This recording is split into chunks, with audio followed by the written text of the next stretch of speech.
A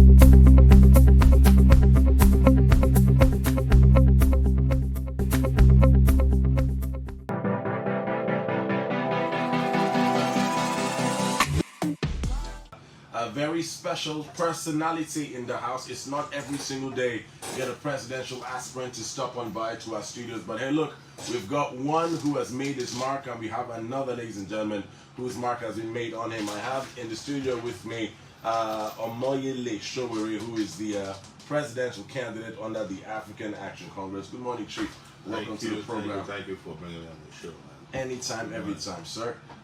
First and foremost, let's just get down to business. I know you're a very busy individual. You have quite a number of stops to make today. So we'll start off with the list of issues that we have, but not in any particular order.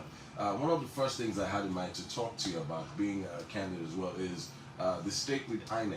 Yes. INEC recently have had a series of competency issues, excess votes, votes not being able to be counted, etc., and so on and so forth. Could you please paint me a picture of how this rubs off ugly on INEC and how this could, dampen their competency issues come 2023 general elections? Our political party and movement has been the first to question the integrity of INEC. In fact, we organized a series of protests across the country, which we call Occupy INEC. And now people have come to that bus stop where they realized that we were right and they should have joined us. Number one problem INEC has is competence.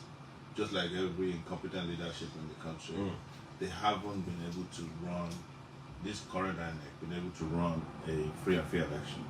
And the reason is simple. They are under the influence of political control. As we speak, there are more INEC federal commissioners that are card-carrying member of the ruling party than you've ever had in the history of the country, and they are not even hiding it.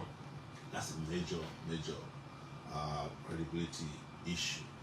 You look at the off-season elections we've had in Kogi, in Oshun, there's always a problem. The courts are exposing that are overvoting, and materials don't get to arrive on time. So when are we going to resolve that problem before we go into another major election in 2023? That's where I agree with those who said they should occupy INEC. I think INEC needs an overhaul, but you can't even overhaul INEC when it's still the president of the country that appoints the chairman of INEC. We should get rid of that power, because normally and typically people who appoint Nigerian officials into office are the ones who control their behavior and loyalty. So we should resolve that first and foremost. But we are at the point where the constitution may not be able to be changed, but we can put enormous pressure on current INEC to ensure that they do right by the Nigerian people by organizing free and fair elections. It's easier to organize elections now because technology helps a lot in getting rid of so many of the problems that used to happen with manual elections that we used to have. But you see here INEC saying, we're having problems with transmission of results, so we're still going to have to do it manually. Nobody should accept any manual transmission of results. But I think ultimately, what will resolve the problem is electronic voting. And it includes the right of Nigerians to vote anywhere. You don't have to travel 300 miles to go and vote. If you can take your money from your bank account from anywhere in the country and spend it, why can't we vote from anywhere in the country and get the votes counted so that by 12 noon on election day we know the results of these elections? And those who may not be savvy enough to use technology to vote, we can have special centers for them. It's just like, JAMB, the admission body. They have been able to cover the entire country, and you can write your exams anywhere and get your results on time. Sorry to cut you short, but just a couple of weeks ago, INEC also did hit some allegations that their servers were compromised with hacks from external forces. Do you believe that INEC is in that frame of mind where they can conduct these elections without even having external influences, trying to compromise the process? The problem is competence. I run a website. I've been running a website since 2006, right? But there's a way you protect, the infrastructure of INEC's website that it can't easily be hacked. I'm not saying that it can be hacked. Any website can be hacked in the world. Even the FBI get hacked. But there's a way you can put in place infrastructure that will prevent people from hacking while you're actively using the website or any of the servers that you're using. Okay. And this depends on how the server is configured and where it is kept and which engineers are working on it. Okay. If you go and buy a $5 website domain name and you just pick somebody because they're your relative and you spend a huge amount of money on them and you don't have the competence to secure your server, it will be hacked by anybody. Anyone. Yes. The national identity card page was hacked. Indeed. It was reported and they ignored it. That's and so now people are having problems with getting to register with, for NIC. I want to talk about more controversial issues. The issue of the same religious ticket, Muslim ticket, Christian ticket. It's been a source of contention ever since one of the political parties did mention that they are going to be having a same ticket. What are your thoughts on the same ticket? Should religion be an issue when it comes to any function of office at all? You know, I hate that we are discussing religion as part of our political life. Too. You know, It is what it is. Reason being that, in all honesty, the people you are referring to as Christians and Muslims in this political offices not even believe in God. There's nothing godly about them. So why waste your time choosing, your political choice is made on whether somebody is a Muslim or... I'm one of the people who don't want to discuss it because I hate the fact that religion is still part of the opium running the mental decisions of our people. The people who brought us religion have moved on. They don't even go to church, and most of them don't. You go to Saudi Arabia today, they're bringing in boxers, they're changing their entire social space. Hosting the World Cup. Yeah, they're hosting the World Cup. All liberal and you're here activities. still killing people over, what they wear, or which hairstyle they wear. It's just, it makes me like nauseous that we're having political conversations that is hinged on religious identities. When are we going to vote for Babalawo? Can't we have a Babalawo ticket too? You understand? And vote for people because they are competent, not because they are from any religious background. So I don't like that conversation because I think part of our major problem in this country is religion. And it's designed in such a way to manipulate people. I had to intervene on behalf of one guy that was picked up in the market in Abuja and roughened up because he said he's a fake bishop who attended the APC vice presidential unveiling. And I said to the guys when we were arguing about it on Twitter, I said, do you know who a fake bishop is? Some of them have the biggest churches. Those people who stage fake miracles, they are the real fake bishops. Not these ones who are the apprentices. If bishops want to stay away from politics, then there will be people who disguise as bishops to go to. But the big bishops are doing the same thing. They are endorsing candidates. They're getting paid. They put, they collect money, stolen by politicians. And those ones who are doing that are not different from the ones who went into the market and bought a few car shops to pay on their head, and they headed to, APC convention. We saw the role bishops played in 2015. The church was brought into politics, and this should not have been the case. And it's part of the reason why people like me say, look, when I become president of Nigeria, I don't want to pay anybody to go to Israel or Saudi Arabia for pilgrimage. You want to go for pilgrimage, you pay for it. If you don't have money and you're crazy about going, you can borrow from the bank. If you go and come back one time, probably you would pay more attention to sending your children to school instead of going to pilgrimage. And I'm not condemning personal decisions of people to go to pilgrimage, but the government should have no business sending people to pilgrimage when you can invest the money in education in particular. I want to talk about another controversial topic. Just last week, a poll result was released, and it says that this is if people were supposed to vote and they went to polling unit on this day, this is exactly how the election turnout would be. What are your thoughts on that poll? I've condemned the poll. Why do you condemn the poll? The people who organize the poll have political bias, particularly the foundation by Tedo Peterside. Peterside is a campaign manager for one of the candidates. NY poll, that's Ngozi Koja-Iweala's poll. She did the same thing in 2015. I condemned it. And that poll showed that Jonathan was going to win. He lost. I told them they have no business doing poll when you have obvious political bias. There's no way your sample size will not come from places that would... Of your interest. Yes. of your interest, and the outcome will always be a reflection of your own, bias. Let people with independence conduct polls.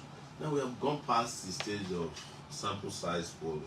There's a lot more scientific ways to poll. But the real poll is election day results. Let's all focus on free and fair elections and ensure that the polls, come out in ways that shows clearly that the person who won the election is the one that's popular enough with the Nigerian people. This idea of rigging polls, if you are rigging opinion polls, you are not different from the guy who's rigging election day. And so I mean, if you say that these polls are just conducted, just what's the word that young people use today? Just to gaslight. People to voting for candidates. I feel like it's a gimmick that almost every other political party could use. Why haven't your people adopted this? It's because I understand that people are not fooled. So I'm not going to go out there and hide behind somebody to conduct a poll, rig the poll, and then say, "Oh, this is who." If somebody comes out with a poll tomorrow that says Sowore is the person who's going to win the election, the reaction will be, "Who are the pollsters? Where did they conduct the poll? Where did you get your sample size from?" This is simple statistics, and statistics of polls can be read, according to the bias of the person conducting the poll. That's the first thing they teach you when you study statistics. That you can use statistics to get the outcome that you want. I think there was a philosopher, Disraeli, who said, statistics are lies, lies and the worst lies, or there's a way he put it, like I'm paraphrasing it, that you can use statistics to get the results you want. It's a well-known fact regarding that subject, particularly in polling. You've seen polls in the US that show that Donald Trump was going to win the election. Every poll predicted it. There's no way he's going to lose the election. But you reverse it before he won the first election. Every poll said he would lose.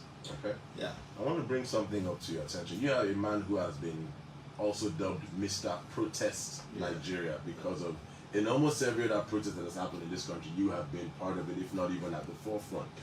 Currently, we've got ASU on strike. We've got the kids in the universities from NAN staging protests last week. The Lagos-Ibadan Expressway felt their wrath. This week, they threatened at the airports. Yeah, the airport as we speak, and let me give a big shout out to them for a fantastic job. If they continue in this trajectory, NAS will be part of the progress we've been looking for. I was a member of NAS in my days in university. The young people during our time delivered democracy to Nigeria by constantly protesting. That's where I end my sobriquet, Mr. Protest, proudly. Because I believe that peaceful protests can change a lot of things about our country. If you are complacent, well, nobody will listen to you. If you're not, people will be forced to listen to you, especially those who are in public office. And the reason I protest is because I don't believe in violence, even though violence sometimes, when appropriately used, is a form of protest as well. But I don't believe in violence. Do you think that these protests would deliver the result these students are looking for? Well, because I there's hope the that fear that these protests could be hijacked by that's what they've been saying. elements. They've been saying just like the NSAS protests as well. NSAS was not hijacked by anybody. It was hijacked by government. Still a hijacking. No, the government came there and started shooting at innocent civilians. It wasn't the hijack they talk about is that area boys will take over and all of that, as if area boys are not citizens. But the area boys that were at NSAS were better behaved than those in government. The area boys from government came to disrupt and kill people. So you can now tell who is violent between those who were peacefully protesting at Lekki Tollgate and the government people who came in and killed them. Those are the real area boys. I want to talk about some recent happenings on your social media timeline as well. It's your social media timeline, so you obviously see how sometimes you are being attacked by supporters of other, people in this presidential race as well. Do you believe that presidential aspirants and other political parties should take ownership of the behavior of their followers? Because some of their utterances most times are almost criminal to the point where they're threatening the lives of other people, etc., etc. What are your thoughts? Well, if you're a presidential candidate and you manage your social media handles, you should be able to dissociate yourself very quickly from violent behaviors of your followers, and that's what I do. The reason is that I'm the one handling my page. Most of the presidential candidates don't handle their page. They have third parties doing it, and they can run riots. Sometimes they don't even know what's happening on their pages. But if you're going to preside over Nigeria, you must be able to know what's happening on your timelines, offline and online. And that's what I do. So if you're aware and you don't condemn it and you don't stop it, then somehow you're culpable. That's how the public judge these issues. Like, why would you have followers who are bullying people? Some of these followers are known to be your direct associates. Then some of the candidates have had reputations that precedes them. There are some of them that were doing this. They were encouraged or hide behind, what we call subterfuge. To ask people to do crazy things on their behalf so that they live in deniability.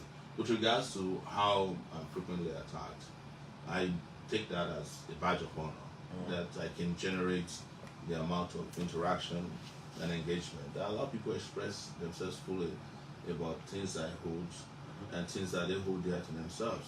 That's decent. That's but when it goes beyond that and people are being threatened, to the point that these threats have gone offline as well. Like I was mentioning the case of the bishop that was attacked in a market. I've mentioned Reno Mockery and the fact that he said his 1-year-old daughter was threatening to kidnap her in the UK, and several other things have happened.